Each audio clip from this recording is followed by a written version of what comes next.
Mi dispiace tanto. Per quello che è successo in passato, mi dispiace davvero. Immaginate un uomo che riesce a vendervi del comune tè nero come un antico segreto cinese per dimagrire, che convince Muhammad Ali a farli da testimonial, che finisce per pura sfrontatezza dentro uno scandalo che coinvolge la moglie del primo ministro britannico, che si finge morente in tribunale, scappa a nuoto da 2 paesi diversi, lavora come informatore della polizia mentre continua a truffare persone e, secondo le accuse, arriva persino a organizzare l'omicidio dell'investigatore privato che gli dà la caccia. Quest'uomo esiste davvero, si chiama Peter Clarence Foster, è australiano ed è probabilmente il truffatore più recidivo e spudorato che il Pacifico abbia mai prodotto. Ha passato oltre 40 anni tra un raggiro e l'altro ed è finito in carcere in Australia, Regno Unito, Stati Uniti, Figi e Vanuatu. Lui stesso ama definirsi International Man of Mischief, l'uomo internazionale del malaffare mischiato a ironia. Ci sono storie che restano nell'ombra, ma che meritano di essere raccontate per non essere dimenticate. Io sono Rita e questo è Real Paracrime. Mettetevi comodi perché il caso di oggi ci porterà dove la realtà supera ogni immaginazione. Questa è la storia dell'uomo conosciuto come il truffatore più famoso d'Australia. Peter Foster nasce il 26 settembre 1962 nel Queensland, in Australia. Cresce sulla Gold Coast e fin da adolescente mostra un talento innato per vendere qualsiasi cosa a chiunque. A 17 anni si improvvisa promotore di incontri di box. A soli 19 anni comincia già a lanciarsi in attività commerciali. Riesce a promuovere serate a tema in una discoteca del Gold Coast, 2 anni prima di avere l'età legale per entrarci. I giornali dell'epoca lo soprannominarono il ragazzo prodigio e il magnate dei frullati. A 20 anni arriva il primo piccolo scivolone, viene multato per una richiesta di risarcimento assicurativo fraudolenta legata a un incontro di box che aveva organizzato e che poi non si era mai tenuto. E questo è solo l'antipasto. L'anno successivo però Foster fa un salto di qualità enorme. Diventa produttore televisivo e riesce a trascorrere diverse settimane a Los Angeles a casa del famoso Muhammad Ali, girando un documentario con lui. Ma anche qui le cose vanno storte, perché viene dichiarato fallito dopo aver promosso un incontro di Ali in Australia che non si concretizzò mai e dopo anche aver cercato di commercializzare un metodo per smettere di fumare. È attraverso Veronica Ali, terza moglie del pugile, che Foster scopre il tè Bailin e qui inizia la parte della sua carriera che lo renderà davvero famoso. Il business del dimagrimento truffaldino. Foster inizia a commercializzare il Bailin in Australia, spacciandolo come un antico segreto cinese per perdere peso. L'azienda fallisce mentre è sotto indagine da parte dell'Australian Competition and Consumer Commission, l'autorità australiana per la concorrenza e la tutela dei consumatori. Ma nessun problema perché Foster si sposta semplicemente nel Regno Unito. Lì ingaggia la modella e cantante Samantha Fox come testimonial del tè e riesce persino a chiudere un accordo con il Chelsea Football Club per promuovere il prodotto sulle maglie della squadra. Peccato però che, sottoposto a test di laboratorio, il fantomatico tè miracoloso risulti essere un normalissimo tè nero cinese. La sua azienda viene multata di ben 5.000 sterline nel 1988 per violazione della legge britannica sulla descrizione commerciale dei prodotti. Ma tra Foster e Samantha Fox non c'era solo un rapporto di lavoro. I due avevano anche una relazione sentimentale che lei racconterà pubblicamente anni dopo, con parole molto dure. Samantha Fox descriveva Foster come un uomo abile, manipolatore, dominante, capace di approfittarsi della sua vulnerabilità All'epoca aveva solo 22 anni, i suoi genitori si erano appena separati e ammetterà di essere stata a un passo dallo sposarlo proprio per quella fragilità del momento e dirà anche di essere ormai abbastanza matura da non farsi mai più raggirare da un uomo come lui. Il legame tra i due però non si esaurisce lì.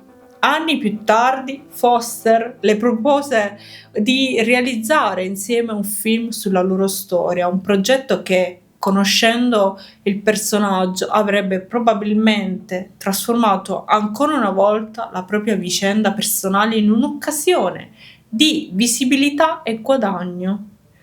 Ma questa volta Samantha Fox, non lasciò spazio a dubbi, rifiutò la proposta tramite il proprio avvocato. E questo lo faceva un po' con tutte, perché era sempre alla ricerca di visibilità e di una fonte di guadagno. E al tempo stesso, quando veniva poi scoperto, lui semplicemente cambiava città. In questo punto della storia, appunto, lui fugge dal Regno Unito verso gli Stati Uniti, dove rilancia lo stesso prodotto sotto il nome di Cholo Tea, con pubblicità sul New York Times e sul Washington Post, che sostenevano il tè abbassasse il colesterolo indipendentemente da quello che si mangiava. Le pubblicità arrivarono su un centinaio di giornali americani con tanto di foto e testimonianza di un giovane attore televisivo e false approvazioni mediche e persino il logo del Better Business Bureau, usato senza autorizzazione. Il Business Better Bureau è un'organizzazione non profit nordamericana presente sia negli Stati Uniti che nel Canada e si occupa di tutelare i consumatori e di verificare l'affidabilità delle aziende. In pratica funziona un po' come un ente certificatore. Le aziende possono essere accreditate dal BBB, cioè dal Better Business Bureau, e assegna loro un punteggio, come una sorta di pagella. Basato ovviamente sempre sui reclami dei clienti. Lo schema crolla quando Foster e il suo socio chiedono credito ai giornali per pagare gli spazi pubblicitari e un funzionario dell'associazione editori americana scopre che le referenze creditizie fornite erano false.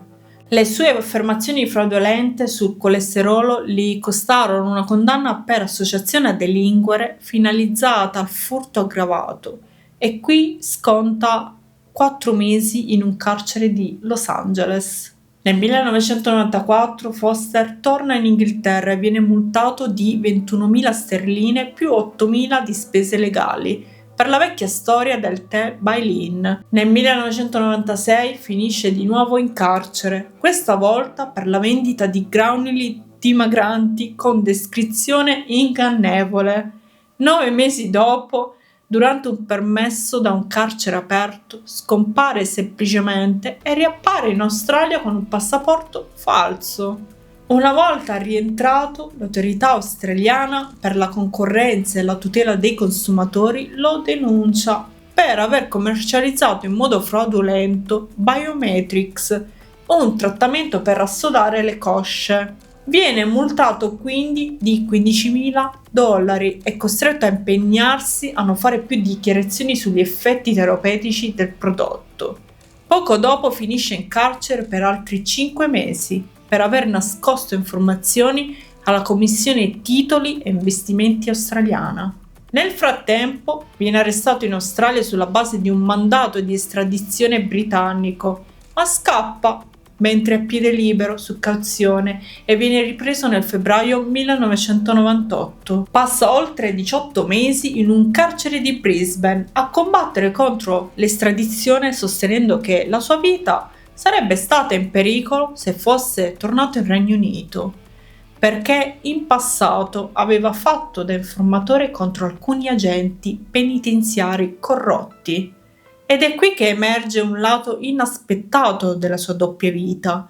Negli anni 90 Foster ha effettivamente lavorato come informatore sotto copertura per la Polizia Federale australiana, indossando microfoni durante incontri con criminali per indagini sul traffico di droga.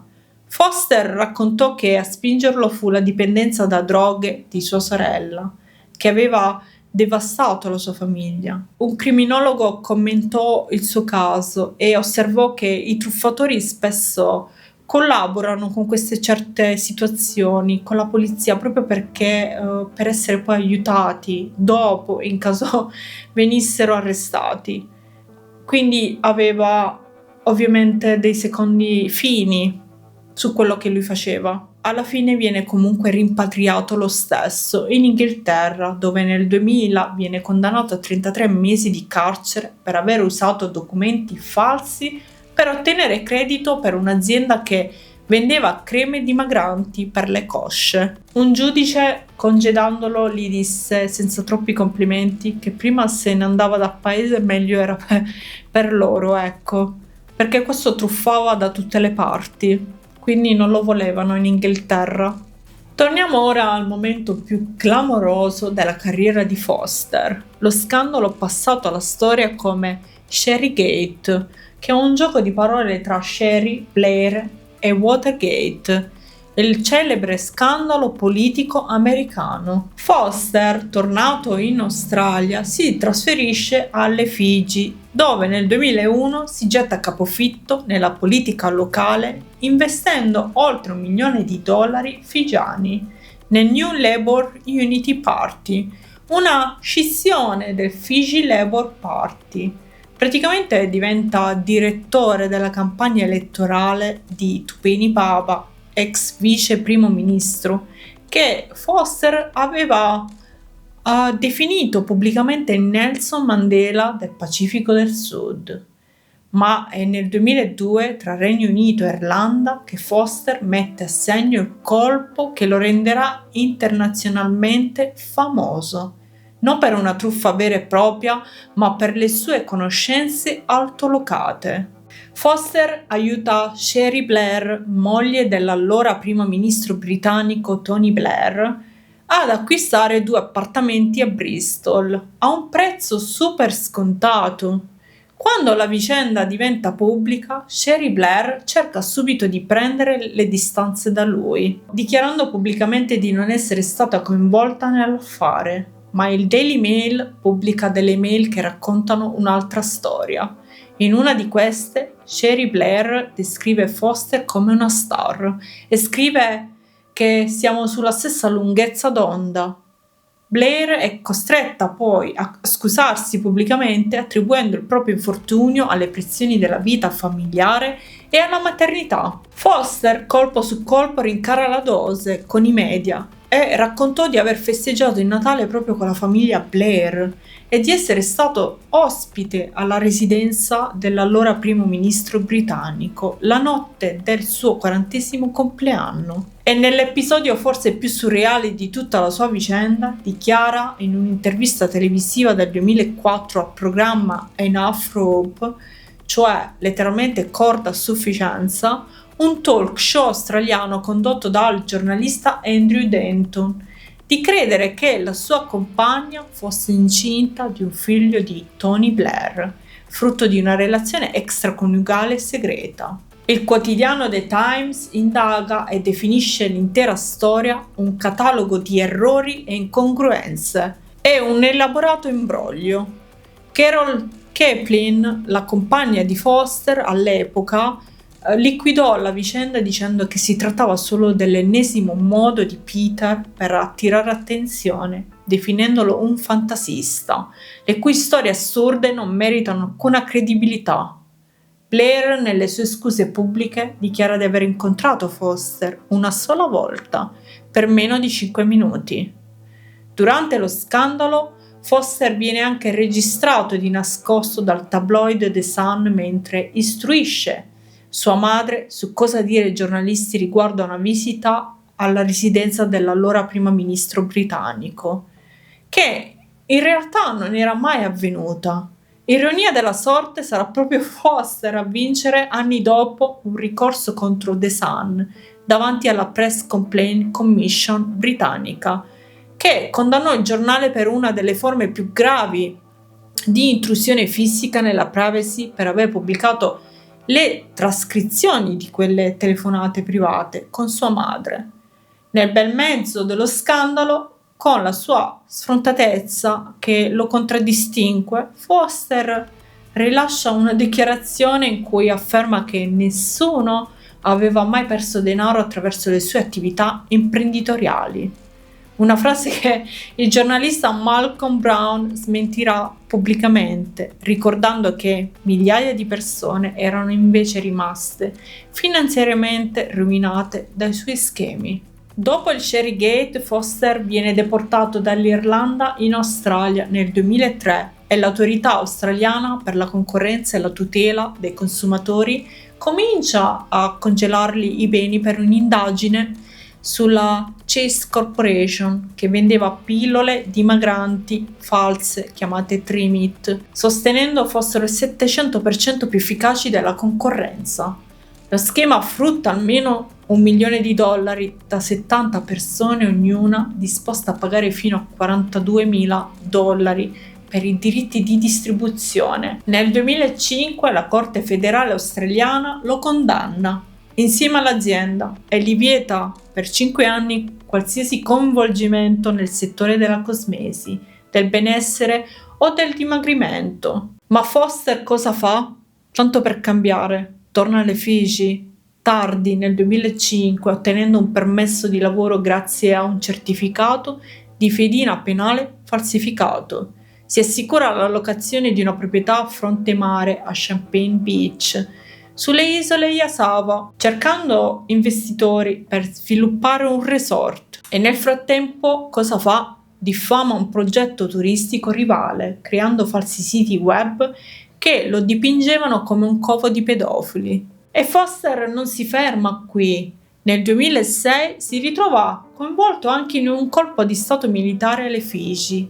La situazione in breve è che il primo ministro Karase e il capo dell'esercito Bainimarama, scusatemi magari non lo pronuncio bene, erano in conflitto da tempo e quindi si accusavano a vicenda che il governo era corrotto. Ma cosa fa? Cosa fa Foster? Prima appoggia economicamente Karase aiutandolo a farsi rieleggere nel 2006, ma quando pochi mesi dopo Bainimarama l'altro caccia Karase con un colpo di stato militare, Foster cambia subito bandiera. Si offre ai militari di raccogliere prove segrete contro il governo che aveva appena sostenuto e in parte ci riesce davvero. Registra di nascosto una cena con uno degli uomini di Karase che ammetteva che le elezioni erano state truccate e il video infatti finisce pubblicato dai militari pochi giorni dopo. Insomma, appena il potere cambia mano, Foster si schiera dalla parte dei vincitori, la stessa identica tattica che aveva già usato in Inghilterra con la famiglia Blair.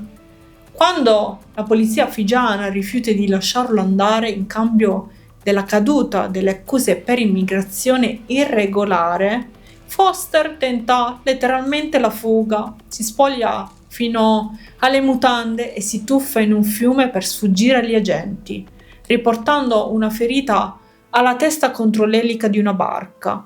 Lui sosterrà di essere stato aggredito ovviamente dalla polizia, ma il medico che lo visitò affermò il contrario, che lui ebbe un urto contro l'elica di una barca. Dopo essere stato messo agli arresti domiciliari in un hotel di Suva, in attesa del processo per accuse di frode, Foster salta la cauzione e fugge via mare fino a Vanuatu, ingannando la polizia e i giornalisti facendo credere di trovarsi ancora sotto la protezione del governo militare figiano. Viene avvistato mentre raggiunse a piedi la spiaggia l'8 gennaio 2007 e arrestato di nuovo dalla polizia di Vanuatu il 14 gennaio per essere entrato illegalmente nel paese. Al momento dell'arresto dichiarò di sentirsi male, ma uno dei medici dichiarò invece che era perfettamente in forma per comparire in tribunale. Quindi venne condannato a 6 settimane di carcere e a una multa e alla fine rilasciato dopo 3 settimane grazie a un accordo con il governo di Vanuatu, che lo deportò in Australia, nonostante fosse ancora ricercato per frode sia alle Figi che negli Stati Federati di Micronesia. Una volta rimpatriato, venne accusato e si dichiarò colpevole di frode e di riciclaggio di denaro per aver falsificato documenti al fine di ottenere un prestito di $300.000 americani dalla Banca degli Stati Federati di Micronesia, denaro che in realtà usò per pagare l'affitto della casa della fidanzata, saldare debiti sulle carte di credito e finanziare attività di famiglia, non per costruire il resort turistico che aveva dichiarato di voler realizzare. Viene poi rilasciato sulla parola nel maggio 2009 dopo aver scontato 18 mesi di una condanna di 4 anni e mezzo. Praticamente è uscito prima. Nel novembre 2011 arrivò uno dei capitoli più intricati della carriera di Foster. L'arresto per il caso Senza Slim, uno spray dimagrante commercializzato in violazione delle leggi australiane sulla pubblicità ingannevole. Il caso era particolarmente interessante perché mostrava il livello di sofisticazione a cui Foster era arrivato nel nascondere il proprio coinvolgimento. Le autorità australiane per la concorrenza e la tutela dei consumatori dimostrò che dietro Senza Slim c'era l'invenzione di un fantomatico istituto di ricerca svizzero. Praticamente un istituto svizzero, e non vi sto neanche a dire il nome perché magari non lo pronuncio bene, però comunque era un nome inventato ad arte per suonare autorevole e scientifico, che avrebbe dovuto condurre uno studio clinico mondiale sull'efficacia del prodotto. Uno studio che ovviamente non è mai esistito.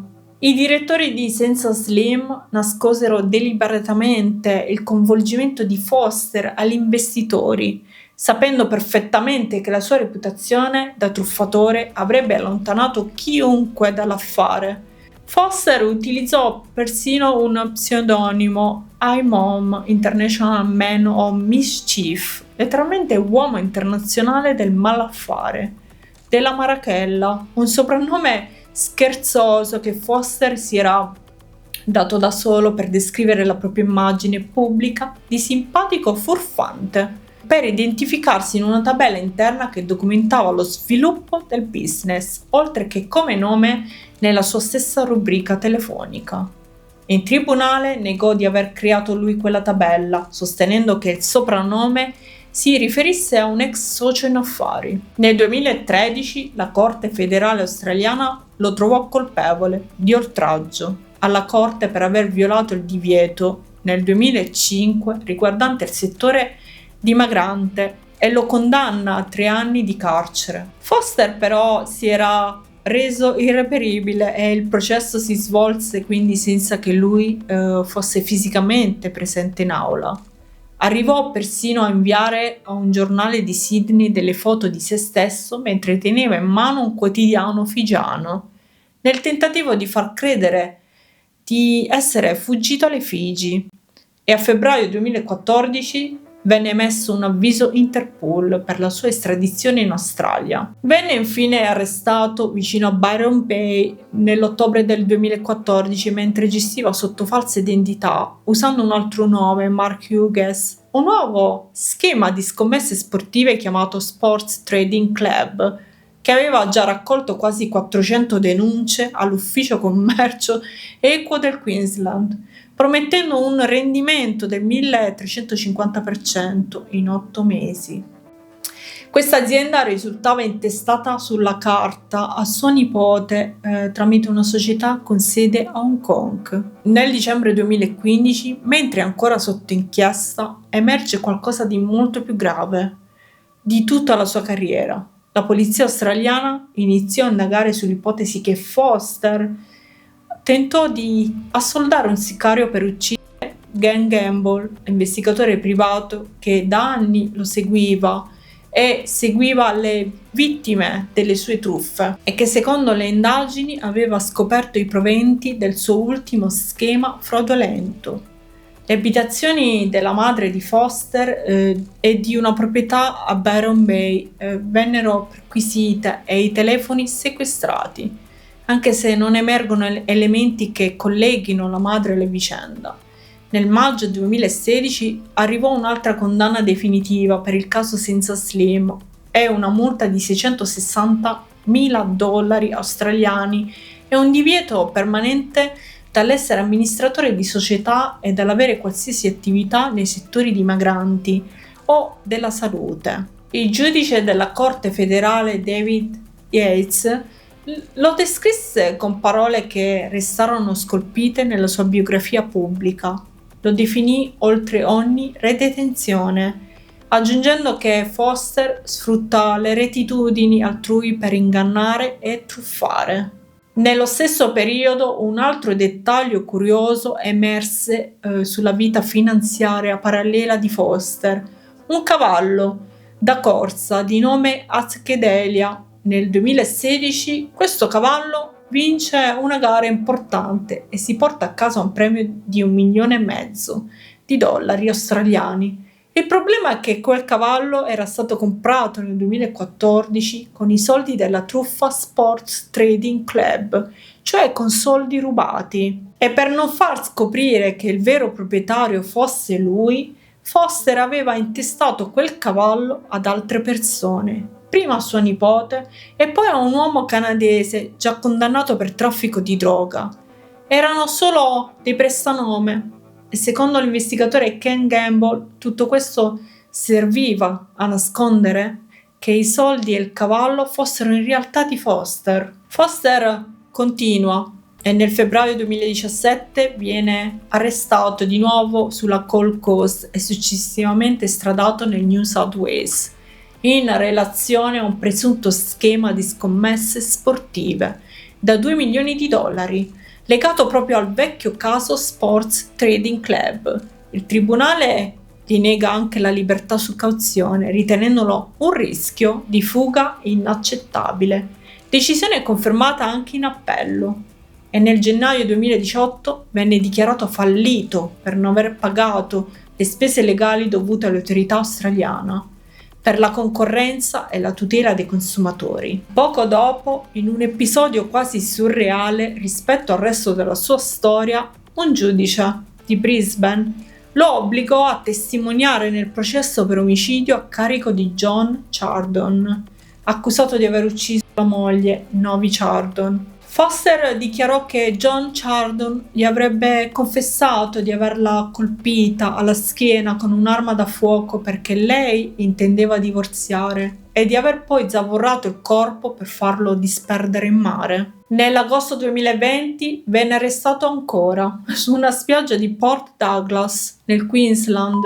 Su una spiaggia di 4 miglia, 2 agenti di polizia del Queensland vestiti da jogger hanno schiantato Tackle Foster sulla sabbia dorata per arrestarlo con molteplici accuse di frode e riciclaggio di denaro.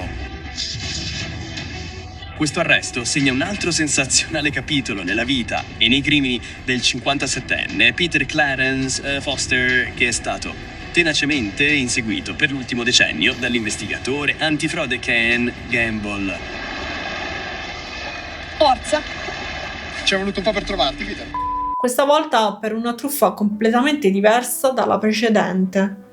Non si tratta più del vecchio Sport Trading Club, ma di un nuovo schema chiamato Sports Predictions, gestito questa volta sotto un altro falso nome, Bill Danson, che prometteva agli investitori di piazzare scommesse sportive per loro conto, ma in realtà non ne piazzava nessuna. Si limitava a incassare solo i soldi e a riciclarli. La vittima principale fu un uomo d'affari asiatico truffato per circa $2 milioni, che aveva assoldato proprio l'investigatore Ken Gamble per rintracciarlo.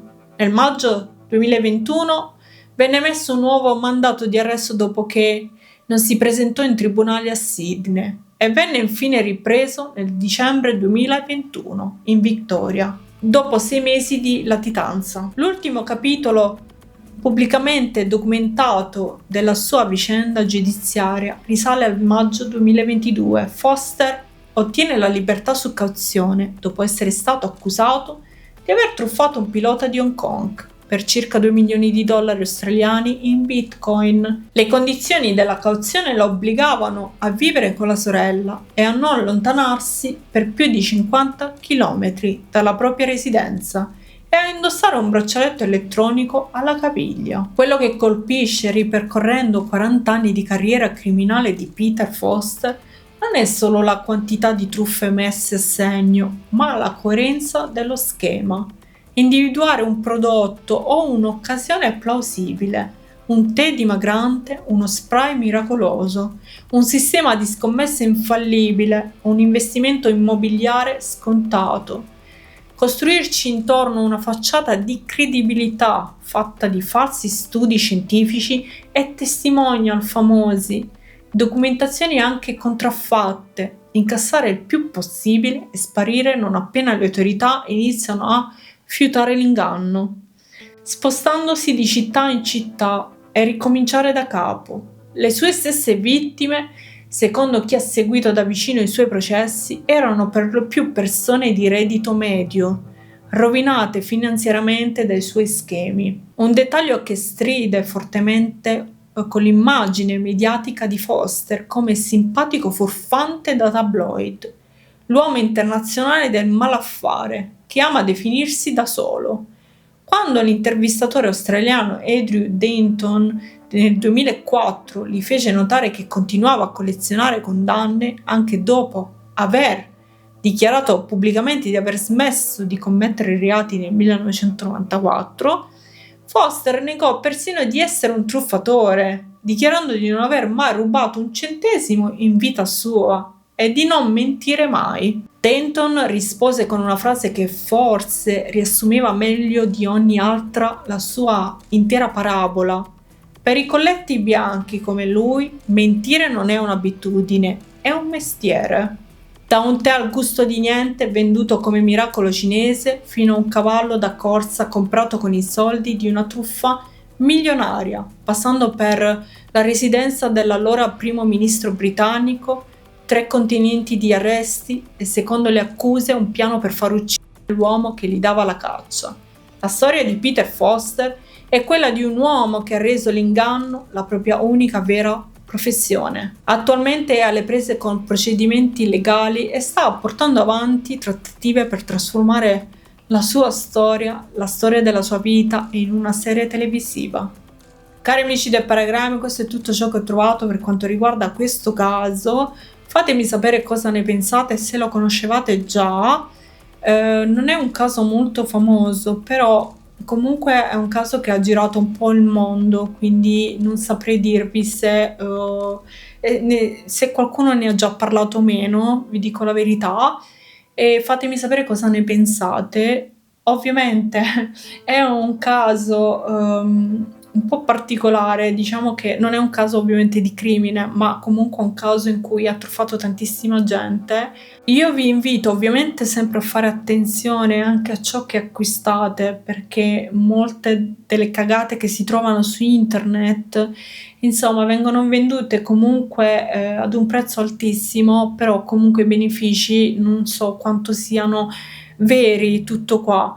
Quindi fate sempre molta attenzione a ciò che acquistate, non andate a acquistare delle cagate, soprattutto per quanto riguarda il dimagrimento. Consultate sempre un medico per tutte queste cose, ecco, non vi affidate al mondo di internet, non vi affidate al mondo delle pubblicità, perché è facilissimo vendere un prodotto per quello che non è. L'importante è saper parlare, l'importante è saper comunicare, e Foster lo faceva molto bene, perché non solo è un grandissimo narcisista, ma è anche manipolatore, quindi lui poteva vendere qualsiasi cosa, anche la cacca, ecco, però era il modo in cui parlava, il modo in cui si rivolgeva alla gente, e per questo erano tutti incantati da lui, dal fascino, anche se non è bellino. Oddio, io non sono nessuno per giudicare, però anche lui stesso si definiva brutto, ecco, non lo dico io, però lui stesso si definiva brutto, però comunque era molto molto molto bravo a comunicare e a dire tante di quelle cavolate che la gente ci credeva.